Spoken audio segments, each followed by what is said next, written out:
here's where it's going to get weird. The Dallas Cowboys have now solicited our advice because it's so good. And they know that us talking to the Niners is giving the Niners an unfair advantage. So now they want it on the act. We're going to do this publicly so the Niners are abreast of and aware of what we're talking. But now we're going to tell the Cowboys what they need to do to win. And if you don't mind, I'm going to go first this time. Please. It's real simple. There's a couple of things that the Cowboys have to do. Let's start with their offense. They have the number one offense in the league, but they don't have to do anything. You don't have to do anything on offense to beat the Niners. I know it sounds crazy, right? Tennessee didn't do anything on offense. What they did was not turn the ball over. They had some nice conversions and stuff, but they scored like 20 points or something. Like they basically had a bad offensive game. Their yards per play was terrible. They had some good conversions, but essentially they were like, we're not going to lose on offense. We're not turning the ball over, as opposed to the freaking Rams and Matthew Stafford, who just got impatient and was like, I haven't thrown 2 picks yet because I do that every week, and did that down the stretch and just negated all the bad that Jimmy did. So just don't do that. Do the Ryan Tannehill Tennessee thing of just like, we're going against a good defense. Let's not lose it here. And then on defense, this is key. You got to give Kyle what he calls a premium run, a premium pass look. You have to stop the run. So what you could do is a front that has 6 defensive linemen, 2 linebackers, or a front that has 4 defensive linemen and 4 linebackers, something ridiculous. Something where Kyle looks at it and is like, are you kidding? Well, I have to throw against that. He won't let himself run against certain, because it's like ridiculous. Like, what are you doing? Do that. Because what you do is you force the Niners to pass and you live with the results. There's going to be 2 or 3 drives where you feel like, man, that was way too easy. And you live with the results, because over time, Jimmy's going to be Jimmy. Jimmy's always the same. That's what you do. You play those fronts. You get Kyle to abandon the run game. And then he's in the post-game presser being like, well, I mean, the fronts that they showed is I have to pass. And you put the game in Jimmy's hands and you don't lose it on offense. You let Jimmy lose a game. That's how you beat the 49ers. That's interesting. Tempt Kyle Shanahan into a bad decision. Oh, yeah. Arizona did it twice. Yeah, twice. Right. Make it just too tempting. Put out the plate of milk and cookies and just make it look delicious. Set him up for it. Yeah, a 4-4 front, a 6-2 front, something disrespectful. Just disrespectful. Because Kyle won't run into that. And you know what? The first drive might be a touchdown. And Kyle might expect you to back off. Don't back off. Play the percentages. Put the game in Jimmy. You might lose, because honestly, I think you're going to lose one way or another. You're going to lose if they can run on you. But if the game comes down to Jimmy, you got a chance. It's interesting because that's almost as if with with Kyle and his ability to smell blood in the water, it's almost as if you are asking the Dallas Cowboys to intentionally nick themselves a little bit, to draw a little blood, to tell Kyle where to attack, exactly where they want him to attack. We're vulnerable. Throw on us. Because then you get Michael Parsons rushing the quarterback. Then you get the defense that's intercepted 26 passes. So while the Niners may get a lot of yards, that big play could be coming. And that's the percentages you got to play here. Maybe the Cowboys won't do it because they feel like we're the better team. We don't have to do stuff like that. I don't know, man. If you just play straight up on defense and let that mediocre run defense do its best against Elijah Mitchell and Debo, you're going to lose. So you might want to listen to what we're saying. Yeah, if I were going same way you were and breaking it up offense versus defense, I see it a little bit differently from that Tennessee game. They found A.J. Brown and the fact that he was unstoppable from the late second quarter on, and then just continued to target that. The Dallas Cowboys have 4 potential options that they could find. One of them is going to be a matchup that the 49ers are going to struggle with. They're quality pass catchers. Amari Cooper, CeeDee Lamb, the emerging Cedric Wilson, Dalton Schultz.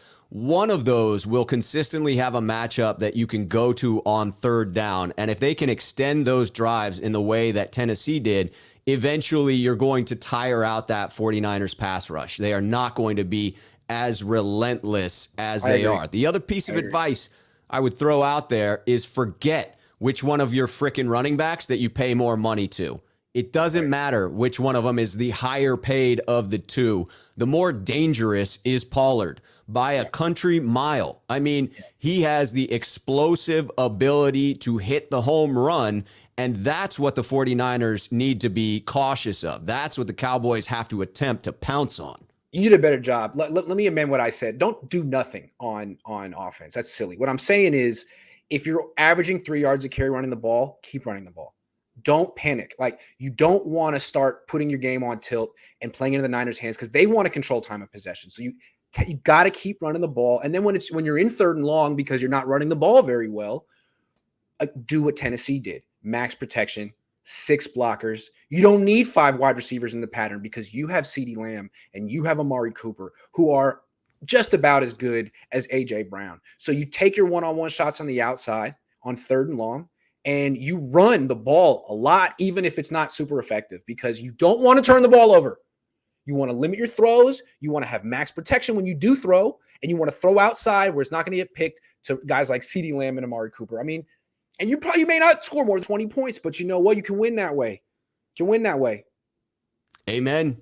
On defense, I would advise them to follow Deebo Samuel to the gold, right? He oftentimes either is the ball carrier or will determine who will be the ball carrier by following the pre-snap motion.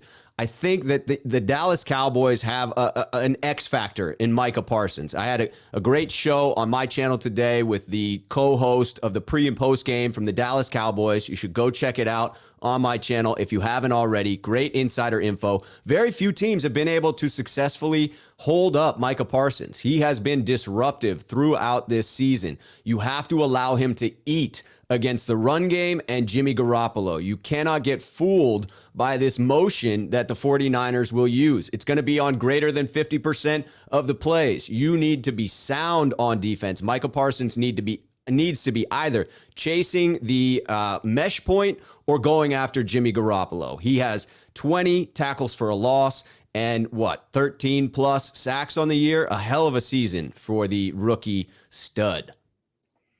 Todd says if you're going to play in Texas, you got to have a fiddle in the band, Deebo. I guess. Thank you. Scotty says nice. Dallas wants to stack that box, need to spread them out. I'm saying, man, yeah, get Kyle to do some out of character stuff. Go empty, spread them out, pass a lot. Do that. That's what if I remember correctly, that's what Dan Quinn did in Atlanta 2 years ago when they won. They presented a 4-4. They had 4 linebackers on the field with we know you want to run the ball. We're going to be bigger than you. Yeah. And what happened in that game? Kittle caught like 15 passes, and the Niners were like, well, they're gonna back off eventually, right? We're keep hitting it with Kittle. No, we can live with that. We can live with that. And they won. And the Niners scored about 22 points. Yeah, and Rich Madrid threw it out. They used several 5 D linemen, 3 linebackers in the box. Those formations gave the 49ers fits, and they described it as something they hadn't seen on tape prior to that one. I do think that the key difference there is Grady Jarrett. The 49ers struggle with immense pressure up the gut, and Grady Jarrett is a stud, and thankfully, Dallas does not have someone in the middle like that. Right. It's just the same principle as what Bill Belichick and Robert Saleh figured out with the Rams back when the Rams were a dominant run game. Like, the Rams would come out in 3 wide receiver sets and expect to see nickel defenses, which are small and light, and run on them. And they did that for years with Todd Gurley and were effective. And eventually someone was like, why don't we just play our base defense? You know what I mean? Like, we're going to play our base defense, and if you want to throw, that's fine. And that worked. Like, you're a run first team. We're taking away that run game by playing bigger than you, like going one bigger. And that's basically what the Niners play with 2 wide receiver sets. So how do you go bigger than that? A 4-4, a 5-3, a 6-2. You take a safety off the field and bring in another lineman or linebacker. Do that. That's what you got to do. And you got to live with the results. If the Niners had a better quarterback, couldn't do that. But you got you're sort of you're in the Jimmy Garoppolo, Jared Goff level, and that's what teams are going to try to do. Now, Jimmy, you can make him pay. You can always make him pay. Thank you, David Butler. I think that's the key, is that this gives them a slight edge. I don't think either team is going to dog walk the other one in this. This is going to be a tough matchup. It's going to be close. I think so too. Know Your Personnel says Dallas has the number 1 offense because of those NFC lease games in the Atlanta game outside their conference. Their numbers are average. Yeah, man. I mean, they put up like 16 points against Denver. Denver's a good defense, but still. Yeah, someone on Twitter actually did the math on this and took out both conference games from both teams, and the Niners were then scoring something like 27 point something per game, and the Cowboys were 26 point something. So it was a very close margin when you take the NFC East and the NFC West out of the equation. Anthony Adams says we didn't have Mosley versus Tennessee. Keep that in mind. That is true, and that bodes well for this game. That's another reason I'm picking the Niners to win, even though I just told the Cowboys what to do. Yeah, Ambry Thomas had not risen up at that point. Just keep in mind, Cowboys, even though I just laid out what you need to do to win, I'm still picking the 49ers, so take that with a grain of salt. If we lose bad, do we put in Trey? I predict they will not put Trey in this game unless Jimmy gets hurt. Yeah, I questioned whether they would do that in the game against the Rams. And in thinking about it logically, I was glad that Kyle stuck with what he did. I mean, that's sort of a losing situation to put Lance into. That's potentially, you've spent this entire year propping him up, making sure that he didn't have a poor experience. And now you're going to go out there and throw him to the Wolves with no shot. That seems rough.